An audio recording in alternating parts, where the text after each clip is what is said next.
মসজিদ শুধু তৈরি করা আবাদ করাটাই সফলতা নয়, বরং মসজিদের মধ্যে নামাজ আদায় করা 5 টাইমে টাইম অনুযায়ী এটা হচ্ছে সফলতা, এটাই হচ্ছে সাকসেসফুলিটি। আজ আমাদের সমাজে নামাজি কম, কিন্তু মসজিদ তৈরিকারী অনেকেই। তবে যারা মসজিদ তৈরি করবে তাদের বৈশিষ্ট্য কি হবে, এটা আমার আপনার কথা নয়, কোরআনের কথা। আল্লাহ রাব্বুল আলামিন সূরা তাওবার 18 নম্বর আয়াতে বলতেছে, ইন্নামা ইয়া'মুরু মাসাজিদাল্লাহ, নিশ্চয় আল্লাহর ঘর মসজিদ তারাই আবাদ করে, তারাই নির্মাণ তৈরি করে। তারা কারা? যারা মান আমানা বিল্লাহি, আল্লাহকে বিশ্বাস করে, ওয়াল ইয়াউমিল আখির, এবং মরার পর দ্বিতীয়বার উঠতে হবে, আখিরাতের প্রতি বিশ্বাস রাখে। 3 নম্বর, ওয়া আকামাস সালাহ, এবং যারা নামাজ আদায় করে, ওয়া আতাজ যাকাত, এবং যারা যাকাত প্রদান করে, ওয়া লাম ইয়াখশা ইল্লাল্লাহ, এবং এক আল্লাহ ছাড়া আর কাউকে ভয় করে না। জোরে বলে।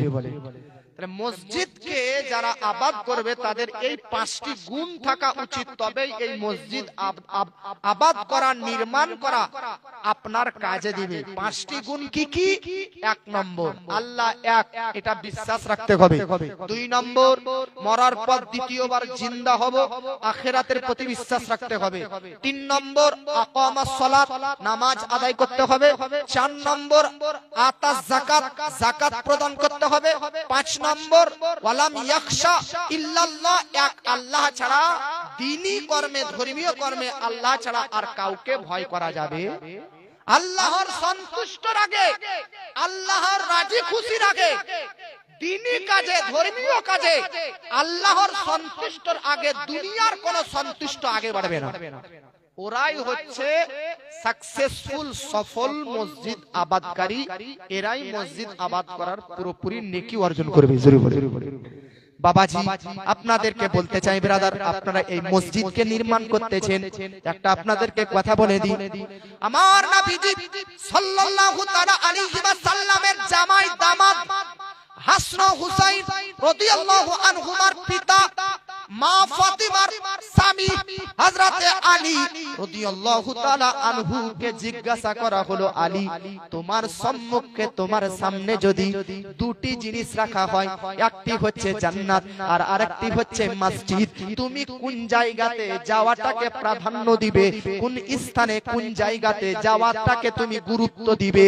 তো হযরত আলী বললেন, শুনো, আমার সম্মুখে যদি এক সাইডে জান্নাত আর আরেক সাইডে যদি মসজিদ রাখা যায়, তাহলে আমি জান্নাতে না গিয়ে মসজিদে যাওয়াটাকে গুরুত্ব, প্রাধান্য দিয়ে থাকব। জোরে বলেন। এজন্য বাবা, মসজিদে যাওয়াটাকে হযরত আলী গুরুত্ব দিয়েছেন। আর আজ আপনি মদের আড্ডায়, জুয়ার আড্ডায় আর এখানে ওখানে বাজারে যাওয়াটাকে গুরুত্ব দেন, মসজিদে যাওয়াটাকে নয়। এইজন্য বাবাজি, মসজিদকে আবাদ করতেছেন, খুবই সুন্দর কথা, তবে মসজিদে নামাজ পড়ে নামাজি দ্বারা মসজিদটাকে আবাদ করতে হবে। বলুন ইনশাআল্লাহ। আগেকার যুগে, প্রাচীন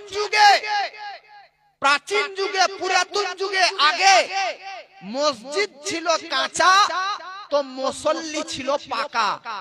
আর এখনকার যুগে মসজিদ হয়েছে পাকা, তো মুসল্লি হয়েছে কাঁচা, নাকি বেরাদার? তৎক্ষণাৎ যুগে খেজুরের ডালে মসজিদ হতো, মাটির মসজিদ হতো, কাঁচা, কিন্তু মুসল্লিতে পুরো মসজিদ ভরপুর পরিপূর্ণ হয়ে যেত। আর এখন মসজিদে টাইলস, মসজিদে রং, মসজিদে বেরাদার মিল্লাত ইসলামে ওয়ালপট্টি, মসজিদে গম্বুজ, মসজিদে মিনার, কিন্তু মসজিদে মুসল্লি খুঁজে পাওয়া যায় না। ফজরের টাইমে এক কাতারও সুসম্পূর্ণ হয় না। এ কেমন যুগ? আব্বাজি, আপনাদেরকে বলতে চাই, এই জন্য ব্রাদার, মসজিদকে যেমন পাকা করা আপনার দায়িত্ব, তেমন ঠিক ওই মসজিদে এসে নামাজ আদায় করাটাও আপনার ঈমানি দায়িত্ব। সেটা বলেন ঠিক না ভুল? জোরে বলে ঠিক না ভুল? এজন্য আল্লাহ পাক আমাদের সকলকে এই মসজিদকে বিরাদানে মিল্লাত ইসলামিয়া নামাজ দ্বারা আদায় করার তৌফিক দান করুন। জোরে বলে বাবাজি, মিল্লাত ইসলামিয়া মসজিদে যারা বিরাদার প্রবেশ করবে তাদের বিরাদার বৈশিষ্ট্য এই হতে হবে। 5টা বৈশিষ্ট্য আপনাদেরকে বলেছি, তার মধ্যে বিরাদার আর এক নম্বর বৈশিষ্ট্য আসুন বিরাদার, যারা এক আল্লাহতে বিশ্বাসী, এক আল্লাহকে বিশ্বাস করে, এক আল্লাহ আছে এই বিশ্বাস করে, দ্বিতীয় খোদাতে বিশ্বাস করে না, দ্বিতীয় আল্লাহ আছে এই বিশ্বাস করে না, যারা এক খোদাকে বিশ্বাস করে।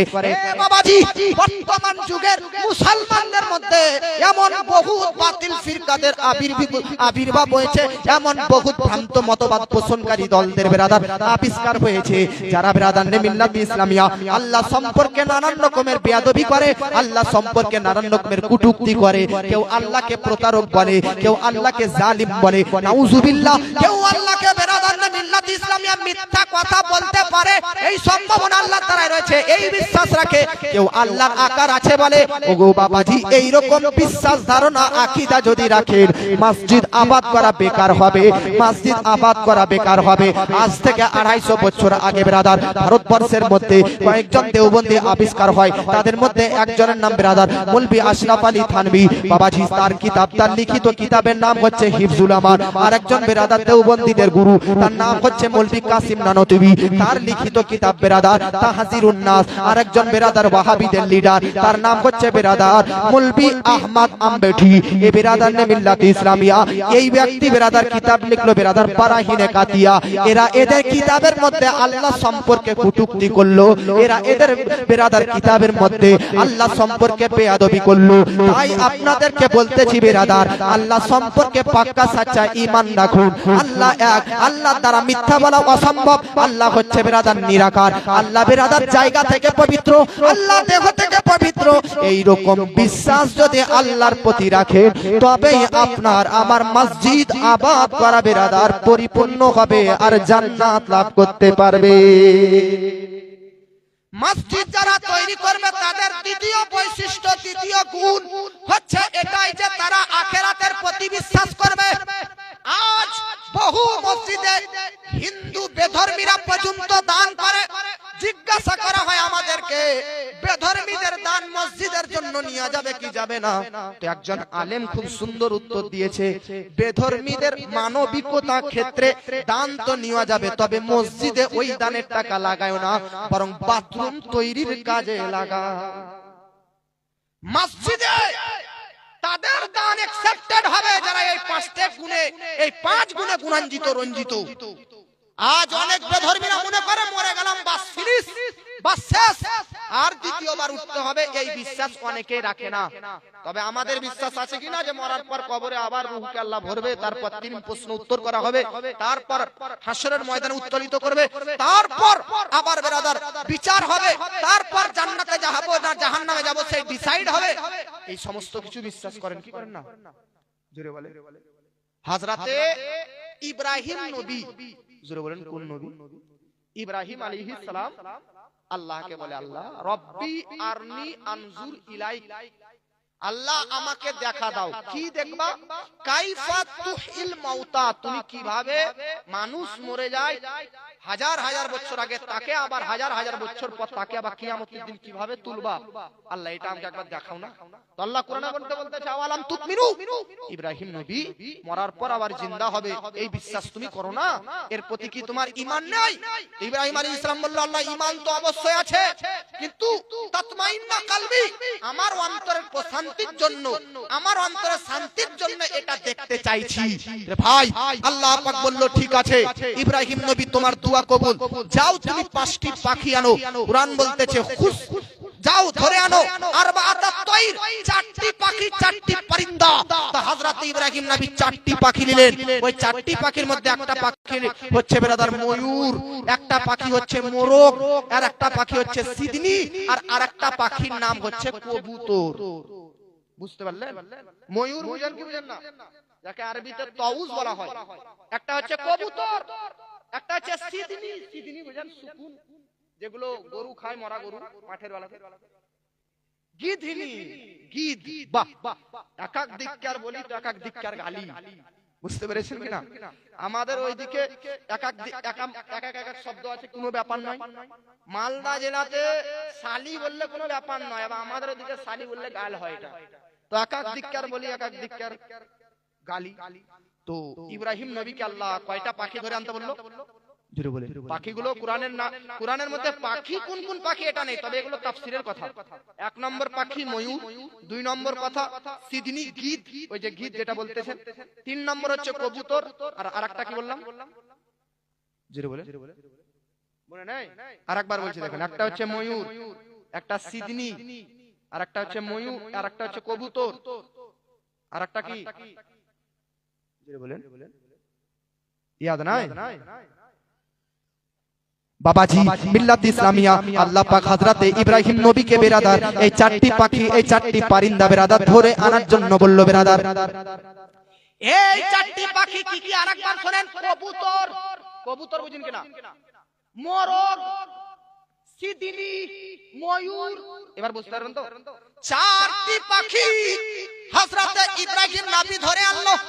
আবার আল্লাহ পাক বলতেছে ফাসরুহুন্না, এই চারটি পাখিকে জবাই করো। জবাই করা হলো, জবাই করার পর আল্লাহ পাক বলল চারটি পাখির মাংসকে একত্রিত করো, চারটি পাখির মাংসকে ফ্লাই করো, মিক্স করো, একত্রিত করো, যেন বোঝা না যায় এটা ময়ূরের মাংস আলাদা, এটা কবুতরের মাংস আলাদা, এটা সিডনি গিধের মাংস আলাদা, এটা মোরগের মাংস আলাদা, বোঝা যেন না যায়, একত্রিত করো, তাতে যেন আলাদা আলাদা ভাবে না করা যেতে পারে যে এটা মোরগের মাংস, এটা ময়ূরের মাংস, এটা কবুতরের মাংস, এটা গিধের মাংস, আলাদা যেন না করা যায়, ভিন্ন যেন না করা যায়। বেরাদার এইভাবে মিক্স করো বেরাদার। চারটি পাখির মাংসকে বেরাদার হযরতে ইব্রাহিম আলাইহিস সালাম একত্রিত করলো, সমাবেত করলো, করার পর এবার আল্লাহ পাক বলতেছে যাও যাও যাও যাও যাও যাও, ওই যে সামনে বড় বড় চারটি পাহাড় দেখতে পাচ্ছো, ওই চারটা পাহাড়ের মধ্যে এই চারটা পাহাড়ের মধ্যে এই যে একত্রিত চারটি মাংসকে একত্রিত করলে, চারটি পাখির মাংস মিক্স করলে, চার টুকরোতে পরিবর্তন করো, চারটি ভাগে বিভক্ত করার পর চারটা পাহাড়ে রেখে এসো। ইব্রাহিম নবী আল্লাহর কথাতে এই এক জায়গার মাংসকে চার ভাগ করে আর চারটা পাহাড়ে চার জায়গাতে রেখে আসে। চার জায়গাতে রাখার পর ইব্রাহিম নবী নিজের গন্তব্য মন্তব্য নিজের বাড়িতে ফিরত আসে। এবার আল্লাহ পাক ইব্রাহিম নবীকে বলতেছে তুমি ডাক দাও এক এক করে যে যে পাখিকে ধরে এনেছিলে। এবার ইব্রাহিম নবী এক এক করে ডাক দিচ্ছে এ ময়ূর। তো যেমন ময়ূর বলা, ময়ূরের মাংস যেই যেই পাহাড়ের টুকরোতে ছিল, ভাগে ছিল, ওই ওই জায়গাকার মাংস কোথা থেকে উঠতে উঠতে এসে একত্রিত হয়ে চামড়া লেগে রক্ত মাংস এক হয়ে ময়ূর রূপ হয়ে ইব্রাহিম নবীর কাছে হাজির হয়ে যায়। কবুতরকে যেমন ডাক দেয়, কবুতরের মাংস পাহাড়ের যেই যেই জায়গাতে ছিল ওই ওই জায়গা থেকে উড়ে এসে এক হয়ে যায়, আর কবুতরের শরীর গঠন হয়ে যায়, আর কবুতর ইব্রাহিম নবীর কাছে হাজির হয়ে যায়।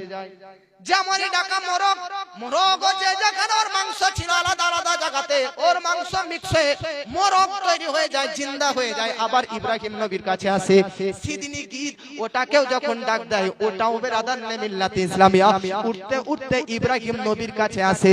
এবার আল্লাহ পাক ইব্রাহিম নবীকে বলতেছে ও ইব্রাহিম নবী শুনো শুনো শুনো, তুমি চারটি পাখির মাংস একত্রিত করে আলাদা আলাদা জায়গাতে রেখেছো। কার মাংস কোথায় ছিল তুমিও জানতে না, কিন্তু তুমি যখন আলাদা আলাদা করে পাখির নাম করে ডেকেছো, তোমার ডাকাতে যদি মাংস এক এক জায়গাতে ছড়িয়ে ছিটিয়ে থাকার পরেও যদি সে বেরাদার মুহূর্তের মধ্যে নিজের মতো তৈরি হয়ে তোমার ডাকে যদি সাড়া দিয়ে আসতে পারে, তো আমি তো আল্লাহ, আমি তো সৃষ্টিকর্তা, কিয়ামতের দিন যেই দিন ডাক দিব, কোটি কোটি পুরাতন কবরের ভিতর থেকে মানুষরাও হাসরের প্রান্তরে আমার ডাকে সাড়া দিয়ে হাজির হয়ে যাবে।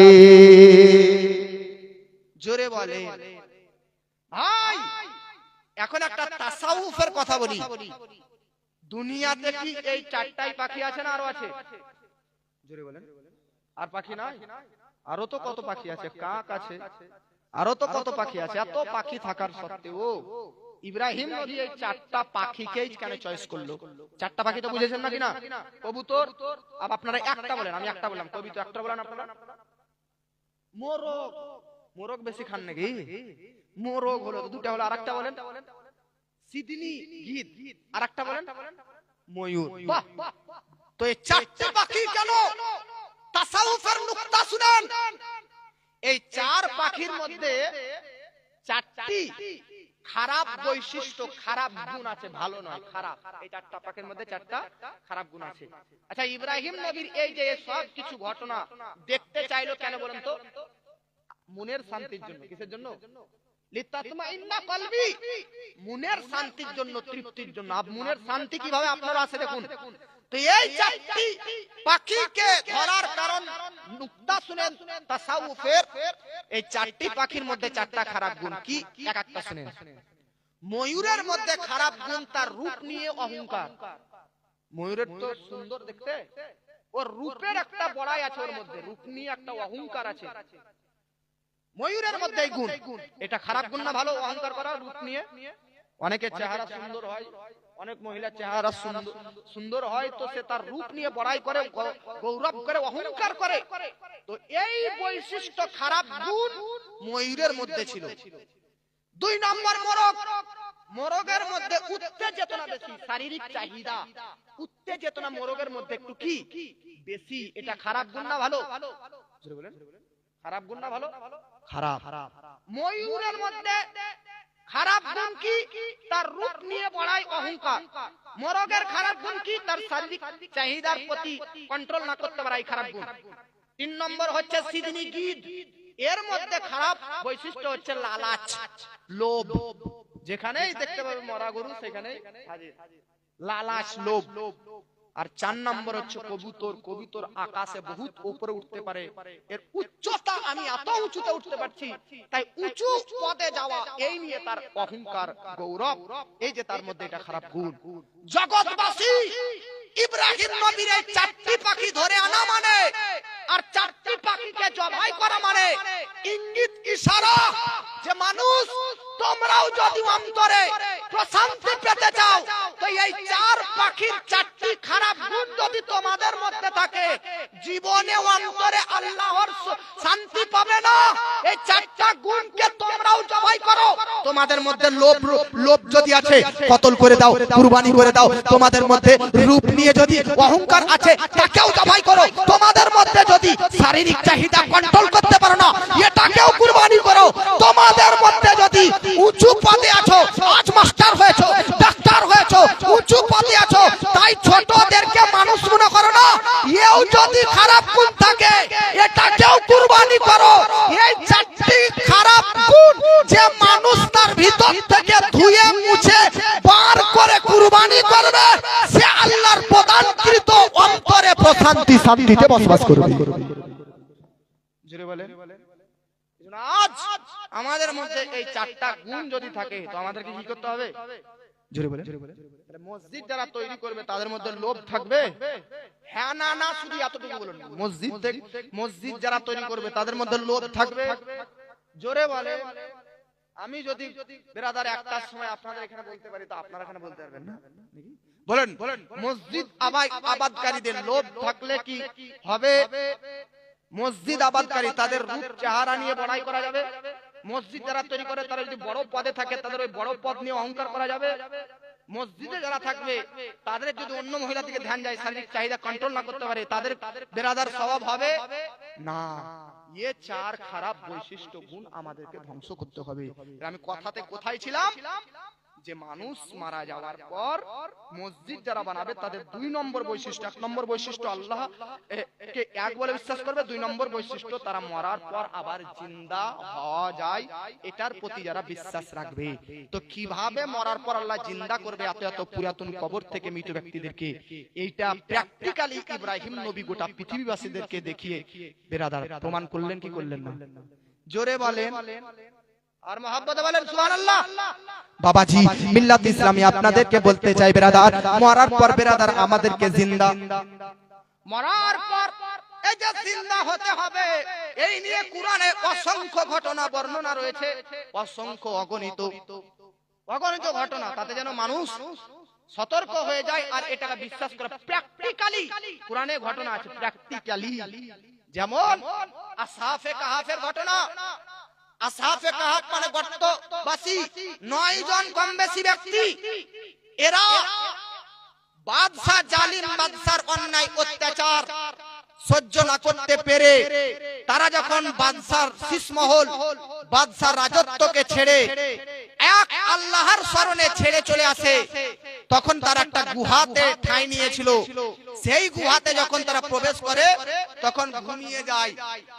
সকালে ঘুমিয়ে যায়, রাত্রে ঘুম ভাঙে। জিজ্ঞাসা করতেছে সেই 9 জন ব্যক্তি এক অপরকে যে কখন ঘুমিয়েছিলি রে? তো সকালে ঘুমালে সন্ধ্যায় জাগলে বলবে যে সকালে ঘুমিয়েছি সন্ধ্যায় জাগছি, একদিন ঘুমালাম নাহলে হাফ দিন। তোরাও বলতেছে লাবিস্তু ইয়াওমান আও বা'দা ইয়াওমিন, লাবিসনা ইয়াওমান আও বা'দা ইয়াওমিন, একদিন ঘুমিয়েছি নাহলে হাফ দিন। তো আল্লাহ পাক বলতেছে না, তোমরা 300 বছর পর্যন্ত ঘুমিয়েছিলে। জোরে বলে কত বছর পর্যন্ত? 300। তার মানে তারা 300 বছর, এটা এক ধরনের মৃত্যু যে তাদেরকে 300 বছর পর আল্লাহ পাক আবার ওই শরীরে তাদেরকে জিন্দা করেছেন। এইজন্য বাবা, মসজিদ যারা আবাদ করবে তাদের 2 নম্বর বৈশিষ্ট্য আপনাদেরকে জিজ্ঞাসা প্রশ্ন আকারে করব, হ্যাঁ না না উত্তর দিবেন। মরার পর আবার দ্বিতীয়বার আল্লাহ আমাদেরকে জিন্দা করবেন, বলুন সঠিক না ভুল? জোরে বলেন, ঠিক না ভুল? ঠিক। বাস, তাহলে মসজিদ আবাদকারী দুটো বৈশিষ্ট্য ঠিক হলো। বাবাজি, মিল্লাত ইসলামিয়া বিরাদাত সূরা তওবার মধ্যে 18 নম্বর আয়াতের মধ্যে এই 5টা বৈশিষ্ট্যের মধ্যে 2টি বৈশিষ্ট্য হলো। 3 নম্বর বৈশিষ্ট্য আকামাস সালাত, যারা নামাজ আদায় করে, যারা নামাজ পড়ে। এই 3 নম্বর বৈশিষ্ট্য থেকেই তো আমরা পিছিয়ে নাকি। দুটা হুজুর কোন রকম করে লব, এক আল্লাহ মানিয়ে সব ঠিকই আছে, মরার পর আবার জিন্দা হতে হবে, বাস এটা মানি। আবে এটা তো বিশ্বাস, এটা তো আমলের ব্যাপার না, খালি বিশ্বাস মনে রাখাটাই। 3 নম্বর যেটা বৈশিষ্ট্য ওইটা মানতেও হবে প্লাস কাজেও পরিণত করতে হবে, সেটা হচ্ছে নামাজ। এজন্য আমাদেরকে নামাজের জন্য আজমাতে নামাজ কনফারেন্স, তবে রাদার নামাজের গুরুত্ব দিতে হবে। আল্লাহ আমাদের উপর নামাজ ফরজ করেছে। জানাজার নামাজ হচ্ছে ফরজে কিফায়া। গ্রামের 2-4 জন ব্যক্তি যদি কোনো ব্যক্তি জানাজার নামাজ পড়ে নেয় তো গ্রামের কোনো ব্যক্তি গুনাহগার হবে না, সবার তরফ থেকে মাফ হয়ে যাবে। কিন্তু যদি গ্রামের কেউ জানাজার নামাজ না পড়ে তো সবাই গুনাহগার হবে। আমি যদি জানাজার নামাজ এই গ্রামের বাসিন্দা পড়ি, তো এরা যদি না যায় জানাজাতে কোনো ব্যাপার না, গুনাহ হবে না। কিন্তু 5 ওয়াক্তের নামাজ আমি যদি পড়ি তো এদের তরফ থেকে কি আদায় হবে? যেটা বলেন, এরা এদের নামাজ পড়বে, ওরা গুনাহ থেকে বাঁচবে, ওদের ফরজ আদায় হবে। আমি পড়বো, আমি গুনাহ থেকে বাঁচবো, আমার ফরজ আদায় হবে। জানাজার নামাজ ফরজে কিফায়া, যেটা 2-4 জন গ্রামের পক্ষ থেকে কোন মৃত ব্যক্তির আদায় করলে গোটা গ্রামের পক্ষ থেকে আদায় হয়ে যায়, ওই জানাজাতে ভিড় বেশি।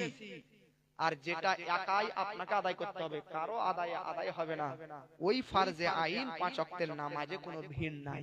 এটা আফসোসের বিষয়। আজ ইরানে পেট্রোল দেয়া বন্ধ করে দিয়েছে কি না সন্দেহ আছে, দিবে কি দিবে না। গ্যাস সিলিন্ডার নদী পার করে ইরান আসতে দিবে কি দিবে না সন্দেহ। শুধু খালি এই খবরটা ছড়ে গিয়েছে যে আর গ্যাস পাবেন না, আর পেট্রোল পাবেন না। তো কিছুদিন থেকে পেট্রোল পাম্পে সব বড় বড় 500 লিটারের ডিব্বা নিয়ে হাজির, 2 মাসের জন্য পেট্রোল জমা করার জন্য। কিছু কিছু ব্যক্তিরা 1000 লিটারের ডিব্বা নিয়ে গ্যাস সিলিন্ডারের দোকানে গ্যাস নেওয়ার জন্য হাজির। ভাবুন, শুধু গ্যাস পাওয়া যাবে কি যাবে না, কনফার্ম যে পাওয়া যাবে না এমনটা নয়, পাওয়া যাবে কি যাবে না সন্দেহ। তবুও গ্যাসের দোকানে যদি ভিড় করেন, আরে পেট্রোল পাওয়া যাবে কি যাবে না সন্দেহ, তবুও পেট্রোল পাম্পে ভিড়, কনফার্ম সন্দেহ নাই, মরতে হবে। কবরে বেনামাজির শাস্তি হবে, বেনামাজিকে হাসরের ময়দানে কারুন ফেরাউনের সঙ্গে জাহান্নামে আল্লাহ নিক্ষেপ করবে, কনফার্ম, নো ডাউট, ক্লিয়ার। তবুও মসজিদের মধ্যে ভিড় কেন হয় না? ভিড় তো হওয়া উচিত ছিল, সন্দেহ তো নয়, একদম কনফার্ম, ডিক্লিয়ারলি ক্লিয়ার। তবুও আমাদের মসজিদে ভিড় হয় না কেন? তার কারণ কি? তার মানে কি এটা আমরা ঈমান ও হেদায়েত থেকে দূর হয়ে গেলাম? বাবা, এই নামাজের গুরুত্ব বহুত। কোন একজন আল্লাহর ওলি তিনার বায়োগ্রাফি বায়োডাটা লাইফ স্টোরি আমাকে বলেন যে ওলি হয়েছে বেনামাজি হয়ে? এমন একজন ওলি বলেন নাম পীর সাহেব, যিনি পীর হয়েছেন, বড় উলায়াত প্রাপ্ত হয়েছে, কুতুব আবদাল হয়েছে, বিনা নামাজ পড়ি আছে? এরকম পাওয়া যাবে? ওলিয়া উলিয়া বুজুর্গানের দিনের তো মুখ্য উদ্দেশ্য হচ্ছে আগে নামাজ আদায় করা। মসজিদ যারা আবাদ করবে তাদের 3 নম্বর বৈশিষ্ট্য হতে হবে তারা যেন নামাজি হয়। আপনারা নামাজি হবেন তো ইনশাআল্লাহ? তবে নামাজি হবেন নামাজির মতো। নামাজ পড়বেন আর এদিকে লোকের গীবত পরনিন্দা করবেন, ও নামাজ হবে? জোরে বলেন। নামাজ পড়বেন আর চুরি করবেন, নামাজ হবে? নামাজ পড়বেন আর হারাম খাবেন, হবে? নামাজ পড়বেন আর মানুষের বেরাদার মানুষকে খারাপ নজরে দেখবেন, নামাজ হবে? নামাজ পড়বে আর ইমাম সাহেবের গিল্লা গাবে, নামাজ হবে? নামাজ পড়বে যেমনই মুক্তাদিরা বেরিয়েছে থানে বসে, মসজিদের থানে বসে লাগিয়ে দিল গীবত, উপাড়ার হায়দার এরকম, উপাড়ার জাব্বার এরকম। নামাজ এরকম হবে। নামাজি হতে গেলে পাক্কা সাচ্চা চতুর্দিক দিয়ে আল্লাহর কুরআন বলতেছে নামাজ কিভাবে পড়বে শুনো। ইন্নাস সালাতা তানহা আনিল ফাহশাই ওয়াল মুনকার। নামাজ হতে হবে এমন নামাজ যে নামাজে আপনাকে আপনার পবিত্র, যে নামাজে আপনাকে কুমন্ত্রণা, গুনাহ, পাপ, অবিচার, অন্যায় থেকে দূরে রাখতে পারে। ওই নামাজই আল্লাহর দরবারে কবুল হবে। কিন্তু নামাজ পড়ার পরেও নামাজি অন্যায় করবে, ওই নামাজে কি লাভ, কি উপকার? আর আল্লাহ ভালো জানে তার নামাজ কবুল করবে কি করবে না। তবে কুরআন বলছে নামাজ ইন্নাস সালাতা তানহা আনিল ফাহশি ওয়াল মুনকার। নামাজ তো নামাজিকে খারাপ পথ থেকে, খারাপ কাজ থেকে দূরে রাখবে। আর নামাজ পড়ার পর লুকায়িত ভাবে জেনা, ব্যভিচার, মিথ্যা, চুরি, চামারি, ডাকাতি, কিসের আপনি পাপ থেকে দূরে থাকলেন? তাহলে নামাজ কি আপনার? আল্লাহর কুরআন বলছে আলা বিযিকরিল্লাহ তাতমাইন্নুল কুলুব। নামাজ হচ্ছে সবচাইতে বড় জিকির। নামাজ সবচাইতে বড় জিকির। নামাজ পড়লে আল্লাহ পাক বলতেছে ও অন্তরে শান্তি আসবে। কিন্তু আপনারা বলেন তো নামাজিরা নামাজ পড়ে কি শান্তি পায়? ইমাম সাহেব যদি তারাবিতে 1 ঘন্টার জায়গায় 2 ঘন্টা করে তো বলবে ইমাম সাহেব পাকা ইমাম সাহেব লয়, না তারাবিতে এত লেট করে। আমাদের গ্রামে বলছে উপাড়ার হাফেজ একদম পাকা হাফেজ। পাকা মানে বুঝলেন জব। কেন 30 মিনিটে তারাবি 20 রাকাত শেষ, আধা ঘন্টাতে। আর এই পাড়ার ইমাম সাহেব কোন ভুসা ইমাম 2 ঘন্টা পর্যন্ত লাগাছে। দেখলেন নামাজে আমাদের একটু যদি কিরাত, আজ নামাজেও আমরা তাড়াহুড়ো করছি। অন্যান্য কাজে তো তাড়াহুড়ো করেন, নামাজেও তাড়াহুড়ো।